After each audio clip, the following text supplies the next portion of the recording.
Oh my God. Ooh, nice view. The road project was fast-tracked by the Department of Public Works and Highways. The project was allocated 2.21 billion.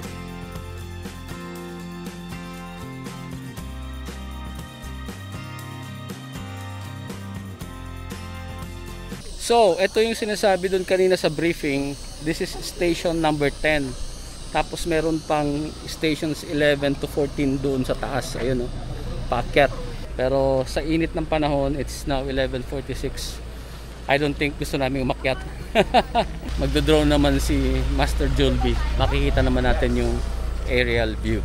Ngayon ko lang napansin, remember kung napanood yung review natin ng Shark, sabi ko intelligent yung hill descent control niya. Pero hindi pala ang behavior nito ni Panching. Ang galing o slow lang ako, ngayon ko lang napansin.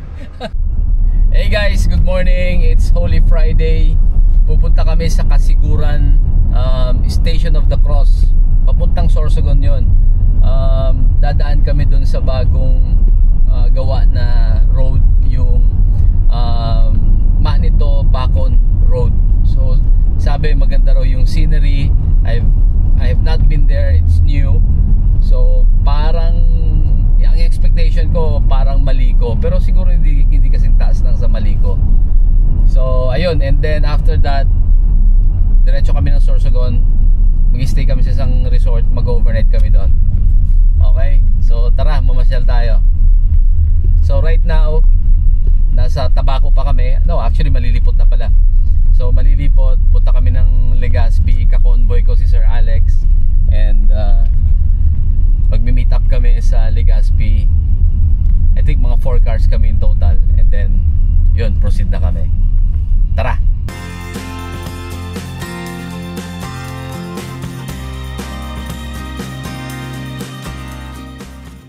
Oh my God.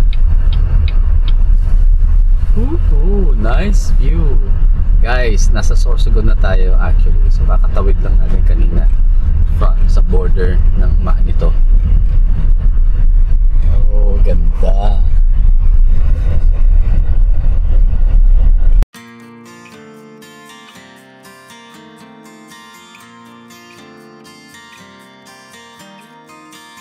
The Bacon-Manito Road, also known as the Albay-Sorsogon Connector Road, is a 15.87 kilometer road project connecting the provinces of Albay and Sorsogon in the Bicol region.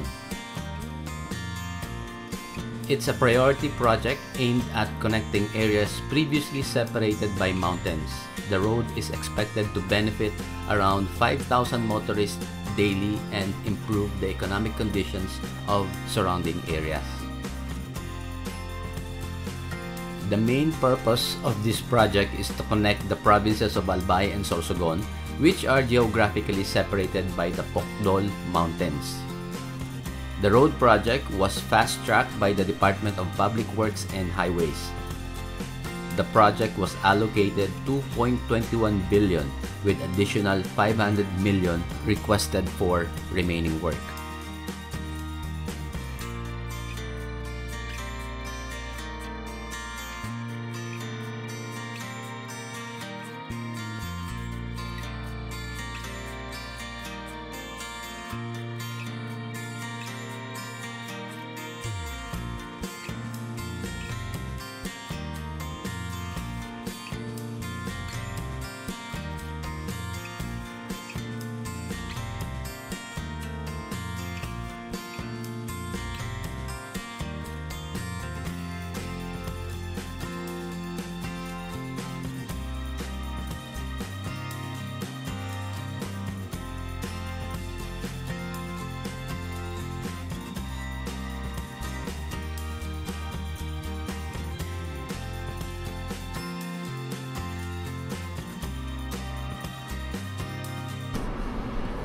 So nandito na kami sa Sorsogon City. Yung pupuntahan pala namin na Station of the Cross is in Kasiguran. Meaning lagpas dito sa, ito kasi yung papasok ng SM City, papunta pa siya out of the way. And sabi ni Master Julby, Abutin daw kami ng 1 PM doon bago makabalik. So dadaan muna kami sa 7-Eleven para magbaon ng mga sandwiches para makapag-snack kami doon, and then pagbalik tsaka na kami kakain ng matinong lunch. So eto, nandito kami sa 7-Eleven. It is quite common for people to park under a tree because of the shade, but a car guy knows not to park under a tree. Why? Tree sap, bird poop, and other tree droppings can be very bad for your car's paint. It bonds with the paint, penetrates through the clear coat, and cause permanent damage. Akala mo sa umpisa, watermark lang. Perfect scenario, wala pang 15 minutes since we parked here. Eto, meron ng dropping. The question is, can you avoid it? Of course not. Alam nga naman hindi matuloy yung business meeting mo just because wala kang mahanap na parking na walang punong kahoy, di ba? Another scenario, standstill traffic, bumper to bumper. Eto ngayon si Kamote, pilit na lulusot, bag, nasagi ka, sabay takbo. Wala ka na magagawa. Today, hindi ko na masyadong pinoproblema yan because my car is protected by Invitec PPF. Now, pwede mong sabihin, bakit hindi nila magpa-repaint ang mahal-mahal ng PPF? Good question. Hear me out. Imagine this dropping tumama dito sa paint. Hindi naman po pwedeng dyan ka lang magpa-paint sa area na yan because pangit tingnan, magkakaroon ng parang patch, hindi pantay ang pintura. Sasabihin ng painter mo, i-recommend niya to paint the entire hood. Once na repaint na yung entire hood, hindi naman siya papantay dito sa fender. Hindi rin siya papantay sa kulay dito sa bumper. The same case dito, kapag nasagi ka, nagkaroon ka ng damage. Pag pina-repaint mo, hindi na papantay yung kulay dito sa fender at doon sa bumper. Kahit padalin mo yan sa kakilala mong pinakamagaling na pintor, it will never be exactly the same as the original factory paint. With Invitec PPF, just replace the affected panel, no repaint, and you get to keep your original factory paint. Call Invitec now, schedule your PPF installation, mention Team DTV, and get a discount. Bili mo tayo ng pagkain.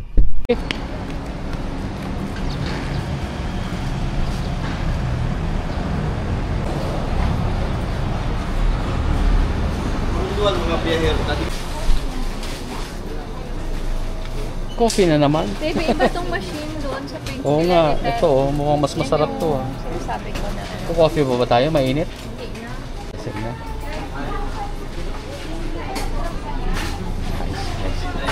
Oh, dito pala si Dion. Hi po. Hello. Hello. Ayun, may ice.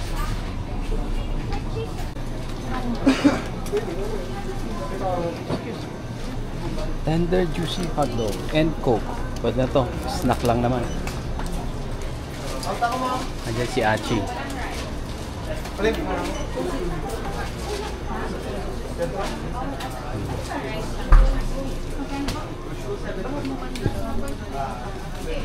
So, eto ang itsura ni Panchita sa likod. Sakto lang yung gamit namin. So, andito na naman yung donut tire dala-dala natin. And yung malaki nating Stanley na cooler, hindi talaga namin napagkasya dito. Sobrang laki.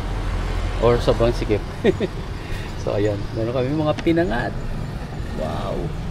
So, dagdagan lang natin ng ice para, kasi frozen to eh. Baka sa init ng panahon, baka masira. What do they call this place? Cross of Worship and Stations of the Cross. Ayan. So, papunta na tayo dito.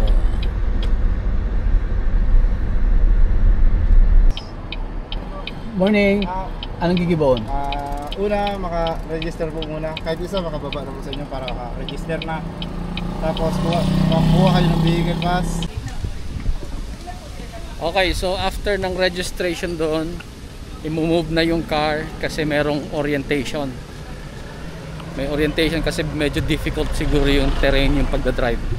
So driver lang naman. Okay lang po i-video, nagbo-vlog ako. Okay. Morning po sir, welcome po sa Kasiguran po. Start dito hanggang, ay Tagalog na lang, Tagalog. Sorry po. Start dito hanggang sa taas po, 2.2 kilometers tayo. 2.2 kilometers. Yung 2.2 kilometers po natin po sir, lahat yan ahon and then matarik po. If napuntahan nyo na po yung skyline sa Tabaco, and then yung Bitubang Manok, doble yung tarik natin. Wow. Yung packet natin kaya ang pababa medyo delikado. Kaya tinatanong nyo, ang brake ng sasakyan po okay. Kasi yung pababa, brake ang kakampi natin. Kung mahina po, huwag nang pilitin yung sasakyan. If ever naman na hindi kinaya, kung saan station tayo makahinto, pwede na po mag-park po. Huwag lang po tayo mag-park sa Carabao. Sa Carabao Grass po. Carabao Grass, di pwede Side mag-park. Sa side ng kalsada kayo mag-park. Kasi Okay. maluwag naman yung kalsada natin. Kung gano'ng kaluwag dito, gano'n sa taas din. Tapos, Okay. excuse me po. Kung matapos natin hanggang taas, kasi station 14 to sir, no? Oo. Hanggang station 10 lang po ang mga 4 wheels. Parking area po natin. Okay. 10 to 14 po lalakarin natin. Okay. And then doon sa 14 po may konting lakad pa po doon kasi ilalagay yung malaking cross. Yung pinakataas. Doon kasi patag na yun sa taas. Pero lalakarin pa yun. Doon kasi kitang-kita yung mayon. Kung hindi pa yung sawa ma'am, mayon kitang-kita doon. And then sa likod natin yung Mount Pulusan. Sana makakita yun po. Kasi maganda yung overlooking po ang Sorsogon dito sa pinakataas po. Oh, nice. And then kung maglalakad po tayo or mag-stop per station po, wag lang po mag-picnic or magdala ng foods. Tubig lang po dalhin natin.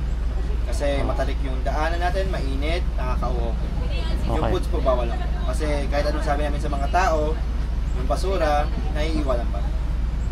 Yun lang po, yung mga sasakyan po na nakapila, siguro okay na po tayo, paakyat. Yung 2.2 kilometers na yun din ang dadaanan namin pabalik. Yes po. Dito rin ang daan Yes, namin. Kaya Oh. mo, doble ingat po tayo pababa kasi kung matalik ang packet natin, ang pababa din, dadaanan natin. Hindi actually preno, engine brake ang kailangan natin Yes dyan. po. Kaya, Baka masunog ang mga kaya brake. po hindi advisable po dito ang mga automatic na motor. Kasi kwento ko lang po no, hindi man lang, may mga matik kayo na motor. Hindi man nag-discourage siya automatic na motor kasi ako naka-automatic naman ako no. Ang paakyat kaya natin. Ang pababa kasi wala tayong engine brake. So, ito yung sinasabi doon kanina sa briefing. This is station number 10. Tapos meron pang stations 11 to 14 doon sa taas. Ayun oh, paakyat. Yung road hindi pa finish doon sa area kaya hanggang dito lang muna. So ayan, nakapark kami temporarily on the roadside. Tapos if you really want to go to the 14th station, lalakarin mo talaga yung paakyat na yon. Pero sa init ng panahon, it's now 11:46. I don't think gusto namin umakyat. So dito lang kami. And anyway, ayun, magdo-drone naman si Master Julby. Makikita naman natin yung aerial view.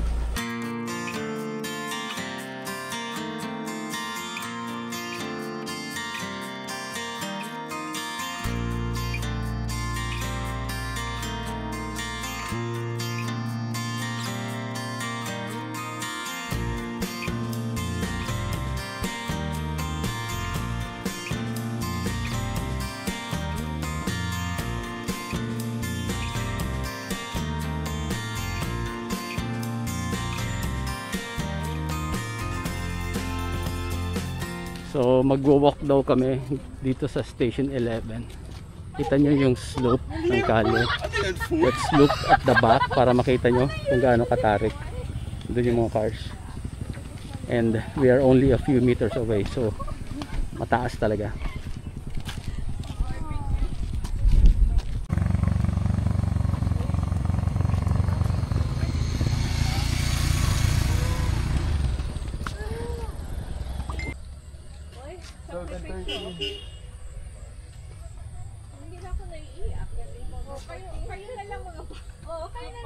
So sinilip lang namin yung station 12. Ayan. Nakakapagod umakyat, mainit eh. So kahit may exercise ka, kahit nagka-cardio ka, susuko ka dito sa init.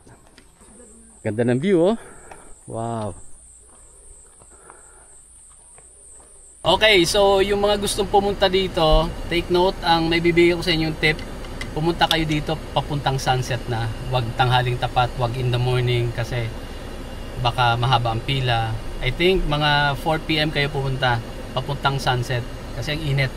Now, the good thing is naman, ang maganda sa kanya, hinaan ko lakas ng fan.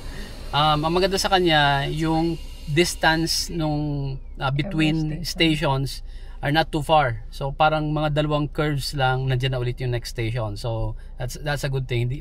Parang sabi kanina kasi 2.2 kilometers daw. I don't think inabot to ng 2 kilometers. Baka 1 kilometer lang. Yes, matarik. Para kang umakyat ng Baguio, para kang umakyat ng Eme. Pero kayang-kaya. So ayun, babalik na kami ng Sorsogon City at mag-check-in na sa resort. Okay, so pababa na tayo.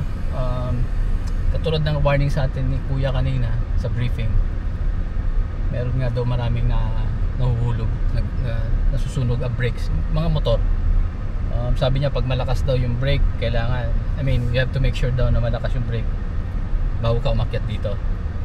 I just want to make some corrections. Kasi with that warning, it somehow gives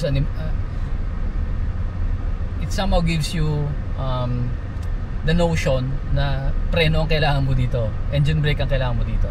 Okay? So, para sa atin mga naka-EV, nagre-regen. So, okay yun. Parang engine brake din naman ang effect. But still, sa ganito katarik, hindi enough yung regen. Right now, ginagamit yung hill descent control. So, kung naka-manual kayong sasakyan, combustion engine, alam nyo na, reminder lang, gamitin nyo yung low gear. I think sa tarik na to, segunda, tercera. Kung nakagas ka, I think segunda. Pagka diesel, I think tercera. Tansyahin nyo na lang. Right? Wag masyadong gumamit ng preno kasi baka masunog. Ngayon ko lang napansin, remember kung napanood yung review natin ng Shark, sabi ko intelligent yung hill descent control niya. Naisipan ko lang ngayon na pababa tayo dito sa Stations of the Cross. Naisipan ko lang gayahin yung ginagawa ko. Ganun din pala ang behavior nito ni Panchita, yung SL6 natin. So, ayun, right now naka 12 kilometers per hour kasi nagdadaan-daan tayo. And then pag sobrang bagal na kasi medyo diretso, tinatapakan ko, ayun 20, 21, 23. And then i-maintain niya sa ganung speed. O tapos pag premeno ako, ayan, bababa na siya 17, 16, 14, 13. I-maintain niya na din sa speed na yon. Pareho pala ng behavior sa Shark tsaka dito. Ang galing o slow lang ako, ngayon ko lang napansin.